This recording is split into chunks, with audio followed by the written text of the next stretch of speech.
Hi folks, welcome back to 6.1 Area Between Curves, and we're going to take a look at practice example number 6.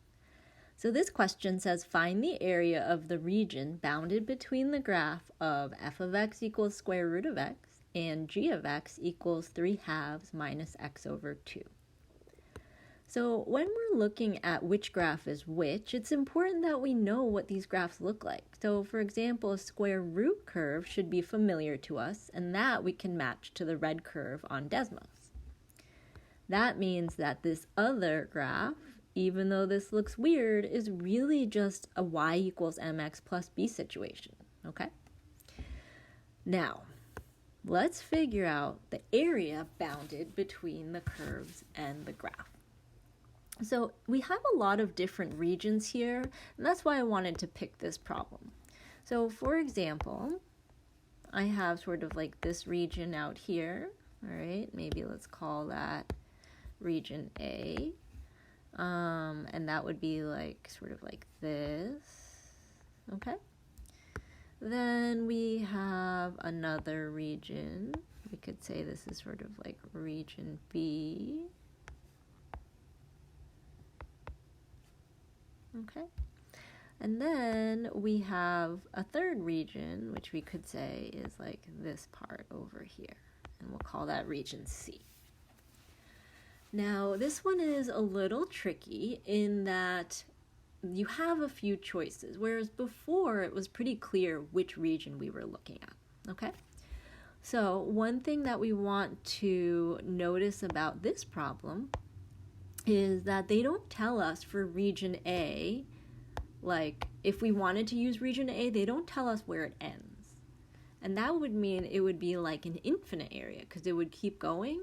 So A is not the region we're looking for. Now, by the same reasoning, region C is actually also out of the game. Because even though I sort of closed it off here, that's like an imaginary closure. They don't tell me to stop at 0. So this actually goes on forever, and that's not what we're looking for either.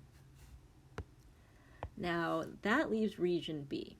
And some of you might be like, yeah, but they don't tell us that it stops at this bottom here, okay? But they actually do tell us that it stops there. And here's how they tell us. Anytime we found the area back in chapter 5, we said that it was the area between the curve and the x-axis. So it's implied here that our bottom part is going to be the x-axis. Therefore, the only area that we can find given this information is for the region area B. Okay, now I'm going to sort of undo this part right here. But what we're looking for is going to be the region bounded on the bottom by this curve, and then this curve. Okay? So that's what we're trying to find here. Now, let's go back to what we know about area formulas. So, area, we know, is the integral from A to B of the top curve minus the bottom curve, dx. Now this, actually, when we look at this, if I look at region B, okay, I'm going to shade this a little differently than I did the last few examples. Region B has like this part right here, okay, and the top curve there is the red curve, or the square root, okay? But at 1, something happens, okay? So at 1, something happens. And here's what happens.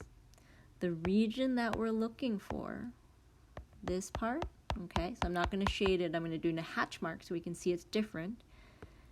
This blue part is actually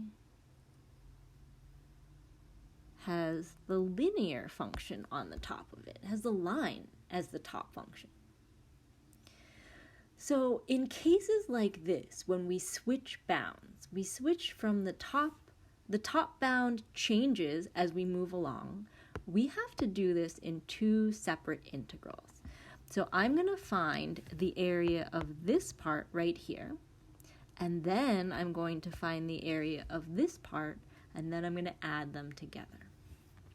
So my area is going to be the integral from 0 to 1 of the square root of x dx.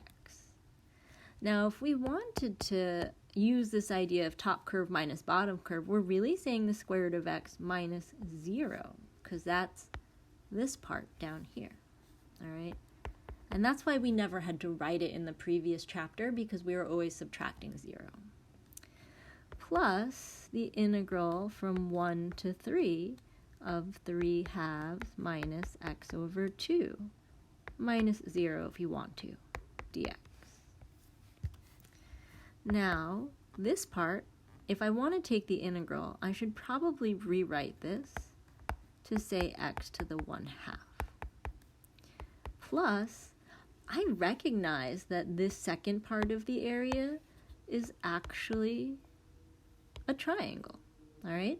So I'm going to use the area formula of a triangle to find that part. So 1/2 base times height. So this is going to give me x to the 1/2 plus 1 is 3 halves. The reciprocal of 3 halves is 2/3. I'm going to plug in 1. I'm going to plug in 0. Plus, the second area is 1/2. The base is 2, and the height of that triangle is 1. And this will give me 2/3 1 to the 3 halves minus 2/3 times 0 to the 3 halves, plus all of this reduces to 1. This is going to be actually not so bad to calculate. This second term goes to 0. And 1 to any power goes to 1. So I'm actually left with 2/3 plus 1, which is going to be 2/3 plus 3/3, which will give me 5/3 as the area that is bounded between the graphs of square root of x and the line 3 halves minus x over 2. Now, we're actually going to come back to this problem probably in lecture and do it a different way. But I just want you to know that for this problem, what you should be careful about is that when that top curve changes, then it means you're going to need more than one integral. Okay? All right, so that wraps up question number 6, and I'll see you back here for our last 2 examples.